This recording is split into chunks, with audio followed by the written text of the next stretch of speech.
জুলাই আগস্টে ছাত্র আন্দোলন চলাকালীন সাভারের আশুলিয়ায় লাশ পোড়ানোর ঘটনায় মানবতা বিরোধী অপরাধের অভিযোগে ৩ পুলিশ কর্মকর্তাকে হাজির করা হয়েছে। মঙ্গলবার সকালে তাদের প্রিজন ভ্যানে করে হাজির করা হয়। ৩ পুলিশ কর্মকর্তারা হলেন ঢাকা জেলা পুলিশের সাভার সার্কেলের সাবেক অতিরিক্ত সুপার মোহাম্মদ শাহিদুল ইসলাম, বরখাস্ত ঢাকা জেলার অতিরিক্ত পুলিশ সুপার আব্দুল্লাহিল কাফি ও ঢাকা উত্তর ডিবির সাবেক পরিদর্শক মোহাম্মদ আরাফাত হোসেন। গত ৮ এপ্রিল তাদেরকে হাজির করার নির্দেশ দেন ট্রাইব্যুনাল। ৫ আগস্ট আশুলিয়ায় ৬ তরুণকে গুলি করে হত্যার পর পুলিশ ভ্যানে রেখে আগুন লাগিয়ে দেন পুলিশ সদস্যরা। যখন এইসব মরদেহে আগুন দেওয়া হচ্ছিল তখন একজন জীবিতও ছিলেন। জীবিত থাকা অবস্থায় তাঁর গায়ে পেট্রোল ঢেলে আগুন দেওয়া হয়।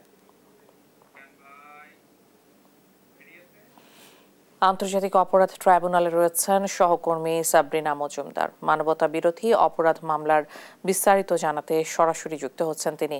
সাবরিনা, আজ আদালতে নতুন কোনো আসামিকে তোলা হচ্ছে কিনা, আন্তর্জাতিক আদালতের বিচার কাজ নিয়ে কি কি তথ্য রয়েছে আপনার কাছে, বিস্তারিত জানাবেন।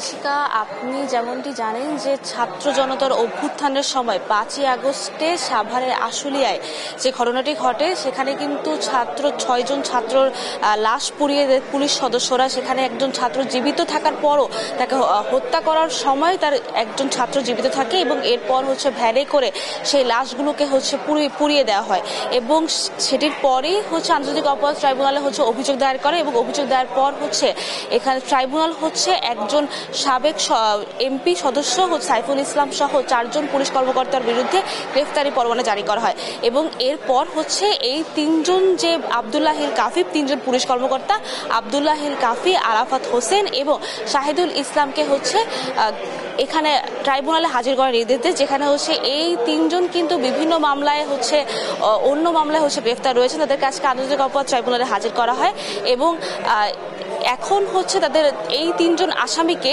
ট্রাইব্যুনালে হাজির করা হয়েছে এবং এটিও একটি বিষয় জানিয়ে দিতে চাই যে এখন কিন্তু শুনানি চলছে, অর্থাৎ প্রসিকিউশন টিম গিয়েছেন, তারা তাদের তদন্তের প্রতিবেদন দাখিল করছেন এবং এখানে নতুন কোনো তথ্য আসতে পারে। এখন পর্যন্ত যেহেতু শুনানি শেষ হয়নি সেটি নিয়ে আসলে আমরা বলতে পারছি না। তদন্ত প্রতিবেদন দাখিল করতে পারে এবং নতুন কোনো তথ্য বের হতে পারে এবং যেহেতু আমাদের চিফ প্রসিকিউটর বলেছেন যে এই আশুলিয়ার ৬ লাশ পুরানো ঘটনা দিয়ে ট্রাইব্যুনালের বিচার কাজ শুরু হবে, তো সেই প্রেক্ষিতে আমি বলতে পারি যে আজকে হয়তোবা আমরা নতুন কোনো তথ্য পাবো এবং শুনানিতে কি হয় সেটি আমাদের প্রসিকিউটরের পরে আমরা জানাতে পারবো।